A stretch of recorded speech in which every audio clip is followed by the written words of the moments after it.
Obrigada por ter ligado para o Instituto de Saúde Mental, a companhia mais certa para seus momentos de maior loucura.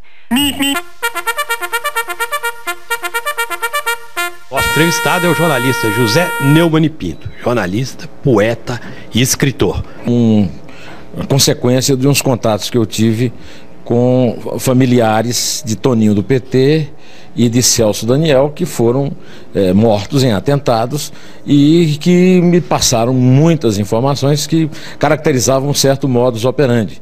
Acontece que eu recebi na época relatórios de meus telefonemas pelo celular, e esses relatórios me assustaram um pouco.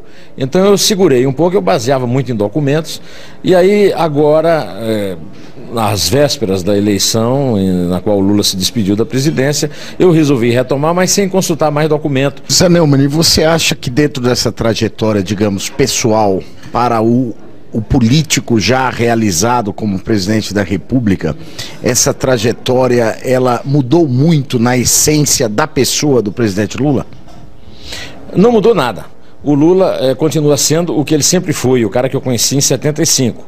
O Lula, ele manteve certas posturas, certas atitudes diante da vida, e é uma coisa surpreendente, porque a coisa que mais mobiliza o meu livro, o que mais me fez fazer o livro, foi exatamente mostrar como se foi construindo ao longo de 36 anos, né, desde que eu o conheci até hoje, uma camada ideológica superposta, várias camadas foram construídas em cima da realidade do homem Lula, e se construiu um mito. O Lula nunca foi um líder revolucionário, o Lula nunca foi de esquerda, o Lula nunca foi comunista, nunca foi socialista. O Lula é um sujeito esperto, muito inteligente, um gênio, que se deu bem. Agora, ao longo da vida, e isso o meu livro mostra claramente, o Lula foi um só. O Lula que recusou o apoio, né, recusou dar apoio à pretensão do Golbery de trazer os exilados de volta para o Brasil, é o mesmo Lula que usou esses exilados a serviço do projeto pessoal e político dele. Como disse muito bem o Milor Fernandes, a revolução no Brasil não foi um projeto político, foi um projeto de investimento, né? Tanto é que os grandes sobreviventes da guerra armada no Brasil, nos anos 70, estão todos hoje muito ricos, né? Zé Disseu é um importantíssimo lobista, o Palocci compra apartamentos de 6 milhões de reais e por aí afora, né? O Lula era um adversário do regime, pelo menos assim, ele se apresentava como homem que organizou greves no ABC, como homem que furou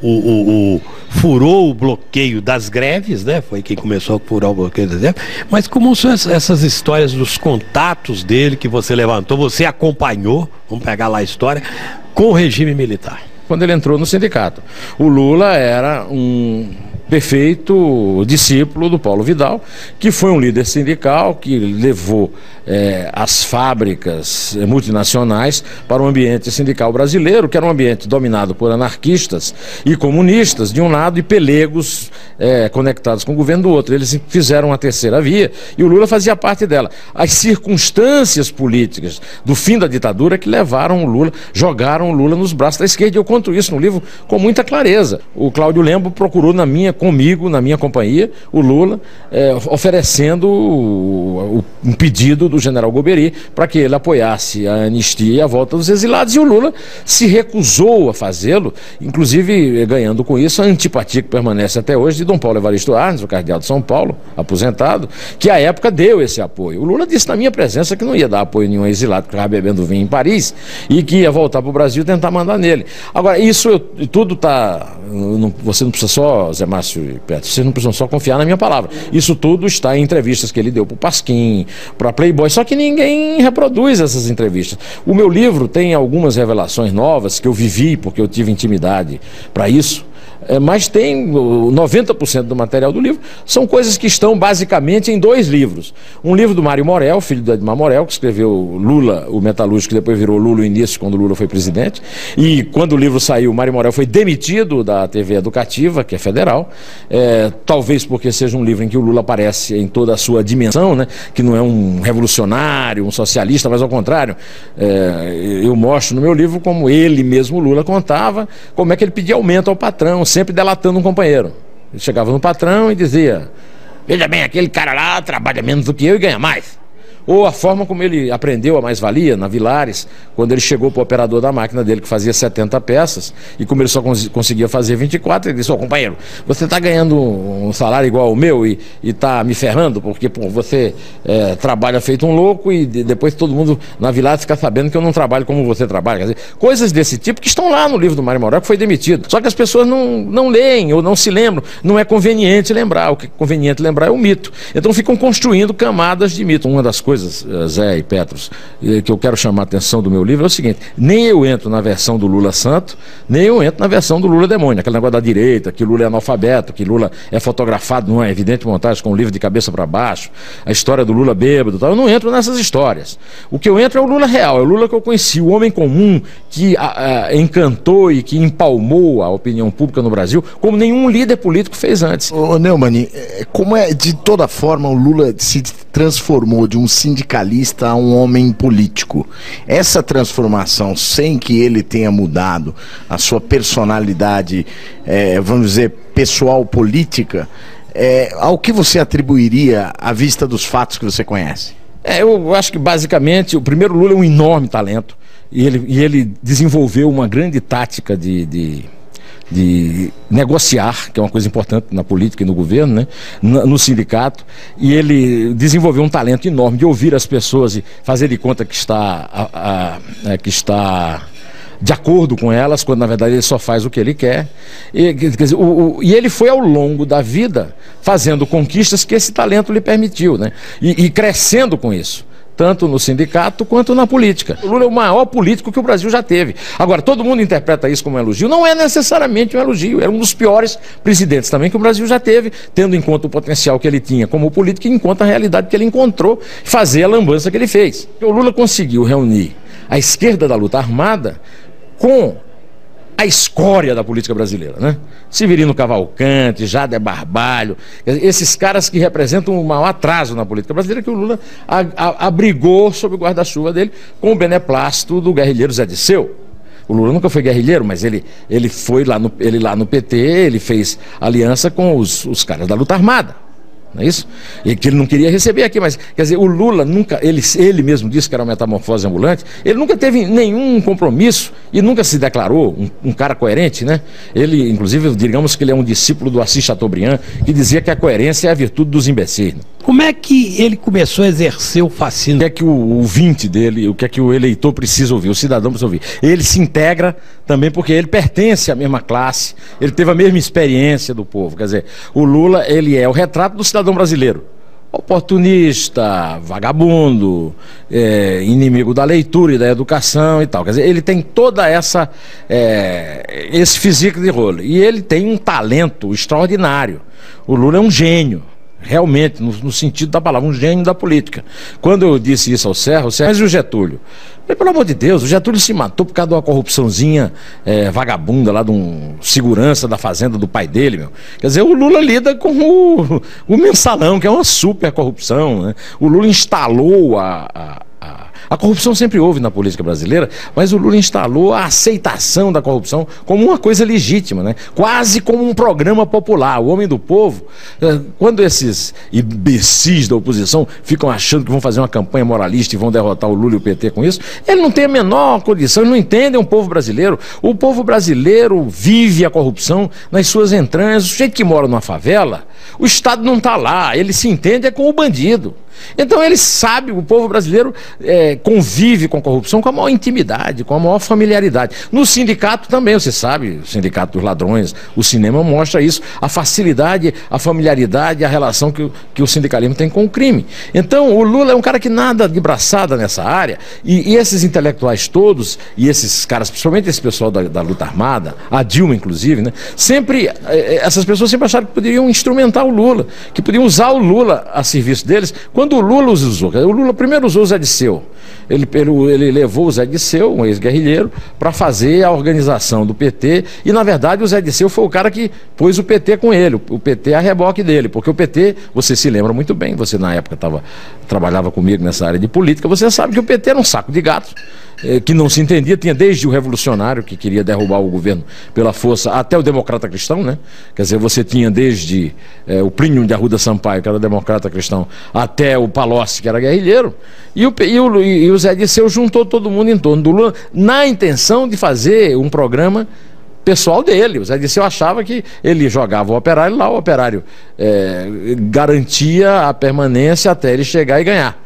E tudo, quer dizer, o Lula tem muita sorte, tem muita capacidade de manobrar, e o certo é que não deu certo para o Zé Disseu. E o Lula terminou colocando no lugar dele, quem ele quis, um poste que ele elegeu apenas com o prestígio dele, e demonstrando também a fragilidade da elite política civil brasileira, que até hoje, desde que o Lula ganhou a primeira eleição, depois de ter perdido 3 em seguida, até hoje não construiu um projeto alternativo, mesmo, e não consegue nem convencer o povo de que o projeto que o Lula usou era o deles.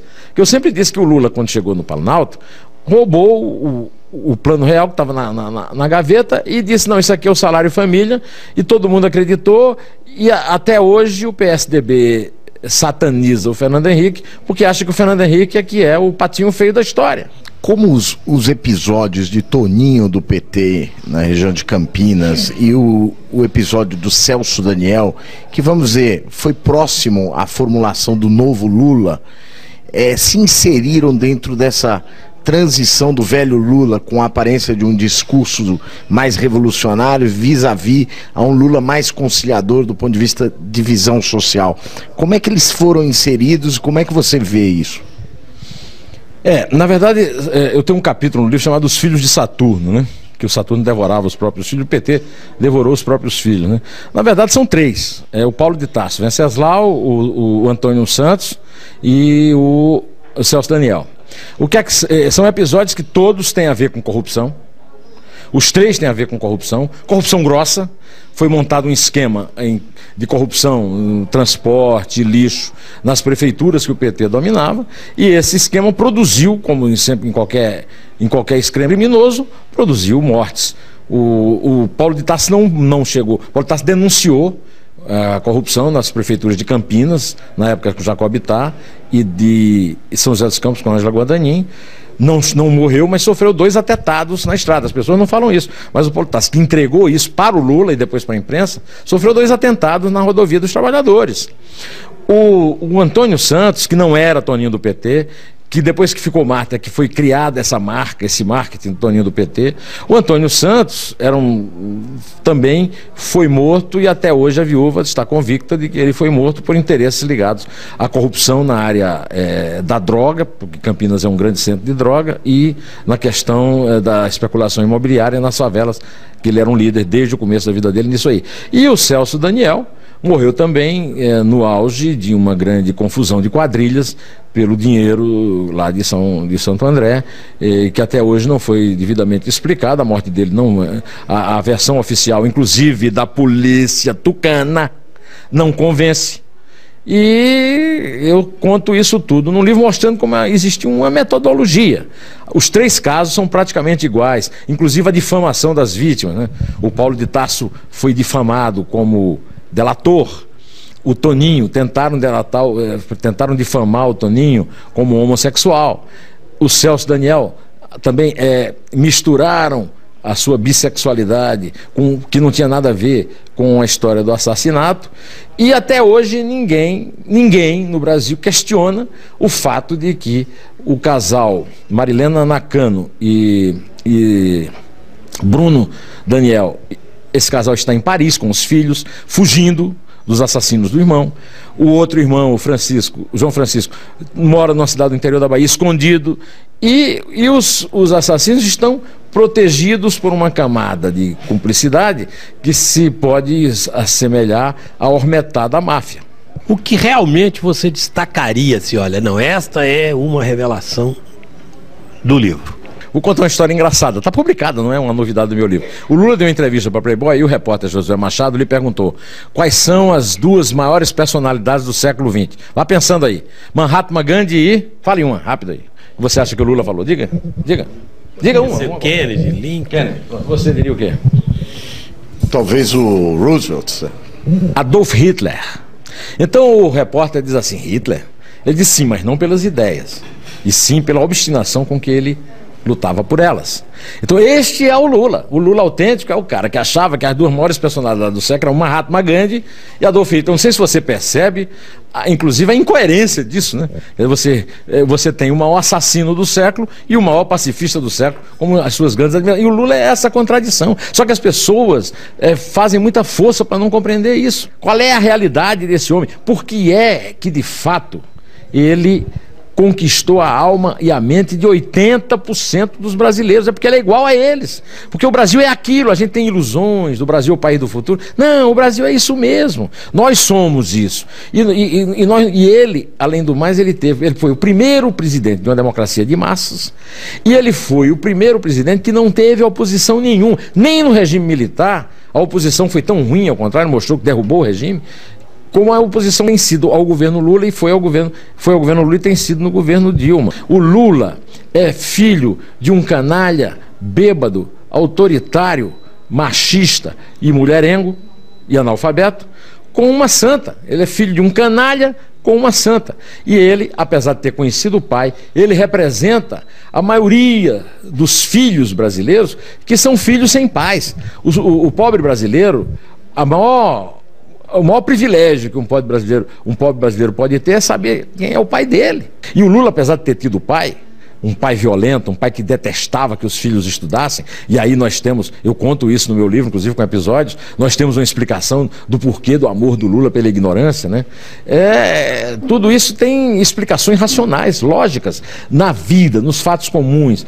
Eu não tenho pretensão a revelar nada de extraordinário, eu apenas quero lembrar as coisas que aconteceram e que as pessoas deixam passar. Como é que o Lula perante a corrupção, qual foi o papel do Lula perante essa visão dessas distorções, na qual a corrupção é uma delas?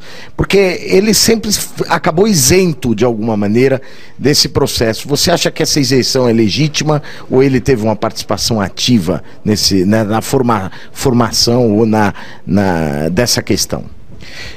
A corrupção no Brasil, no mundo, é uma prática comum na administração privada e principalmente na administração pública. Não há nenhuma inovação no Brasil com esses casos de corrupção. A inovação que há no Brasil é que há cada vez mais uma cumplicidade grande entre o Estado e o crime. Essa cumplicidade, ela vem de longos tempos, eu citei aqui o caso do Getúlio, casos clássicos no Brasil. Não é novo, as pessoas dizem assim, não, mas o PT era moralista e está apoiando o roubo. Não, isso não é novo no Brasil, o DN também era moralista e também roubava. O Jânio também era moralista e também roubava.